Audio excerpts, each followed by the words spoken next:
सोचिए जरा, अगर देशभक्ति वाकई दिल की आवाज होती तो क्या उसे पार्टी की मर्जी के हिसाब से म्यूट और अनम्यूट किया जाता?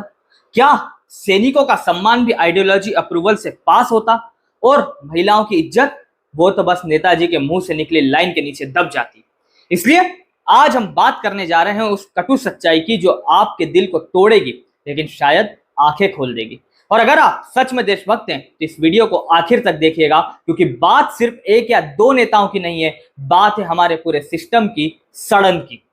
तो देखिए, हमें भी बहुत अफसोस है ये कहते हुए कि देशभक्ति जो कभी हर दिल की धड़कन हुआ करती थी, आज वो भी वीआईपी एंट्री के बिना नहीं आती। मतलब अब देश से प्यार भी पार्टी लाइन देखकर होता है। सैनिकों का सम्मान और महिलाओं की गरिमा तक अब सियासी आईडी कार्ड के पीछे छुपी है।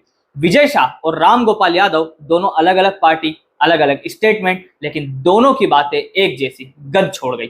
विजय शाह ने महिला अफसर कर्नल सोफिया कुरैशी के लिए जिस तरह के अपशब्द कहे वो सुनकर कान नहीं जलते, आत्मा जल जाती है। और राम गोपाल यादव भाई साहब ने तो विंग कमांडर वोमिका सिंह पर जाति सूचक टिप्पणी कर दी, वो भी ऐसे लहजे में जैसे गली मोहल्ले का कोई छुटभैया नेता बोल रहा हूं।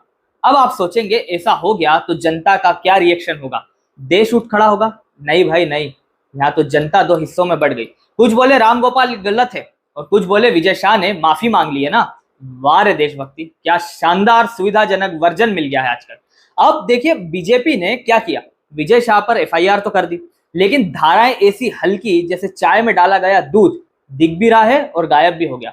और माफी, भाई इतनी सस्ती माफी जैसे रेस्टोरेंट में खाने के बाद sorry the food was cold कह देने से सब माफ हो जाता है। उधर सपा का रवैया देखिए, राम गोपाल जी ने जाति सूचक टिप्पणी ठोक दी, पार्टी कह रही है आउट ऑफ कॉन्टेक्स्ट था। अरे भैया, सैनिकों के लिए ऐसा कोई संदर्भ होता है क्या जिसमें आप उनका अपमान कर दे? लेकिन सबसे बड़ा सवाल, जनता क्या कर रही है? कुछ लोग फेसबुक और ट्विटर पर देशभक्ति की मशाल लिए घूम रहे हैं, लेकिन उनके कमेंट पढ़िए आप। भाई विजय शाह ने तो माफी मांग ली है, राम गोपाल जी ने क्यों नहीं? फिर राम गोपाल जी को गलत समझा गया, बीजेपी वाले ज्यादा ड्रामा कर रहे हैं। यानी हमारी देशभक्ति अब पूरी तरह से पार्टी का लॉयल्टी प्रोग्राम बन चुकी है। हाँ, वही वाला जिसमें आप हर 5 साल में वोट डालते हैं और हर रोज अपने जमीर का गला घोटते हैं। और इसमें सबसे बड़ा मुद्दा क्या है पता है? देशभक्ति अब रेवड़ी हो गई है, जिसे अब जैसे चाहे बांट लो। सच्चा देशभक्त वो है जो अपनी पार्टी के नेता को भी गलत बोले। लेकिन हम क्या कर रहे हैं? विजय शाह गलत है लेकिन वो तो हमारे वाले, कहकर बचा लिया। राम गोपाल गलत है लेकिन वो हमारे समाज से आते हैं, बोलकर चुप हो गए।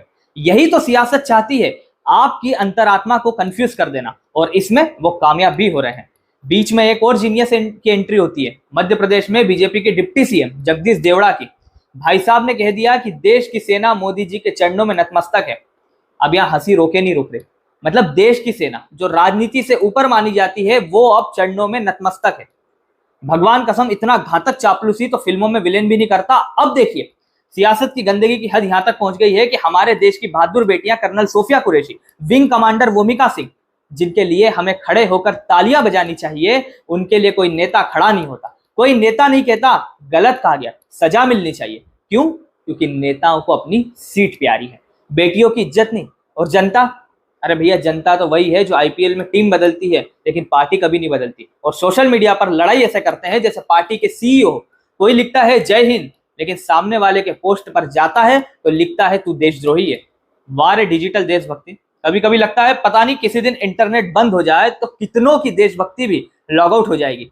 पर सच कहें तो बात बहुत सीरियस है। ये जो आज हम देशभक्ति के नाम पर कह रहे हैं ना, ये दरअसल देश के खिलाफ है। सैनिकों के लिए सम्मान का मतलब होता है हर उस इंसान के लिए आवाज उठाना जो वर्दी पहनता है, चाहे वो किसी जाति से हो, किसी राज्य से हो, किसी विचारधारा से हो। और महिलाओं के सम्मान का मतलब है बिना देखे कि वो किस धर्म या पार्टी की समर्थक है, जब अपमान होता है तो खड़े हो जाना। और यही तो नहीं हो रहा। कोई अपने नेता के लिए माफीनामा लेकर घूम रहा है तो कोई दूसरे के बयान को गलतफहमी बता रहा है। तो अब आप ही बताइए, क्या हम देशभक्त हैं या सिर्फ पार्टी भक्त? इतिहास गवाह है, जब भी महिलाओं पर टिप्पणियां हुई है, हर पार्टी ने अपनी औकात दिखाई है। टंच माल से लेकर जर्सी गाय तक ऐसे बयान नेताओं के लिए आम है। और हर बार जनता ने माफ कर दिया, क्योंकि हमारे वाले बोले थे। यही हमारे वाले वाली सोच देश को भीतर से खोखला कर रही है। तो अब सवाल ये नहीं है कि विजय शाह और राम गोपाल यादव को सजा मिलेगी या नहीं। सवाल ये है, हम खुद को कब सजा देंगे? कब अपनी अंतरात्मा से सवाल पूछेंगे कि क्या हमने अपनी देशभक्ति को बेच दिया? और इसलिए अगर आप भी मानते हैं कि देशभक्ति किसी पार्टी की जागीर नहीं है, अगर आप मानते हैं कि सैनिकों और महिलाओं का सम्मान विचारधारा से ऊपर होना चाहिए तो इस वीडियो को जरूर शेयर कीजिए और नीचे कमेंट करके सिर्फ इतना लिखिए, सच के साथ। ये छोटी सी शुरुआत हो सकती है, लेकिन बदलाव यहीं से शुरू होता है। इसलिए वीडियो पसंद आया हो तो लाइक कीजिए, चैनल को सब्सक्राइब कीजिए। एक नए वीडियो के साथ आप सभी से जल्द मुलाकात होगी। धन्यवाद। जय